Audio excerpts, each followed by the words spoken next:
Astro physics از shortly اگر ہم اس کو ڈیفائن کریں تو astrophysics is the study of astronomical bodies. کیا کہیں گے آپ؟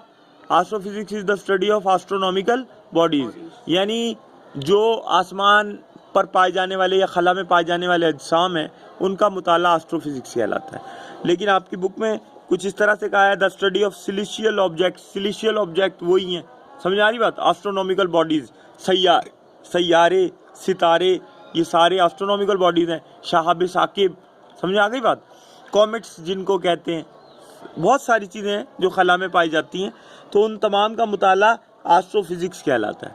اور اس کے علاوہ فزکس کے قوانین کی مدد سے ان کا مطالعہ، فزکس کے قوانین ان پر کیسے اپلائی ہوتے ہیں، اس کا مطالعہ. اب پلازما فزکس ہے تو آپ کو پتہ ہے کہ اب تک تو آپ پڑھتے آئے تھے چھوٹی کلاسز تک تو کہ there are 3 states of matter, مادہ کی 3 حالتیں.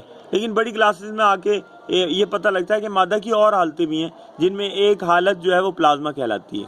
سمجھ آ رہی بات؟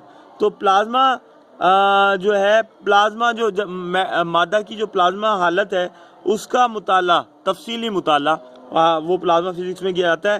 لیکن آپ یہاں پہ کیسے ڈیفائن کیا ہے؟ It is concerned with the properties of highly ionised atoms forming a mixture of bare nuclei and electron. وہ کہتا ہے اس میں آپ اعلیٰ درجے کے جو آئونائز ہوئے ایٹم ہوں، یعنی ایسے ایٹم جن پر چارج آیا ہوا ہو، پلس یا مائنس چارج آیا ہو، تو وہ آئونائزڈ کہلاتے ہیں. کیا کہلاتے ہیں؟ آئونائزڈ کہلاتے ہیں. پازیٹیو آئن یا نیگیٹو آئن کہلاتے ہیں. سمجھ آ رہی بات؟ تو یہ جو ہے یعنی اعلیٰ قسم کے ایٹم جن پر آئن آیا ہوا ہو ان کا، اور جو بیئر نیوکلیائز ہیں یعنی ایسے نیوکلیسز جو وداؤٹ الیکٹرانس کے ہوں، الیکٹران کے بغیر، ان کا مطالعہ جو ہے وہ پلازما فزکس کہلاتا ہے. آخری ہے جیو فزکس. جیو زمین کو کہتے ہیں.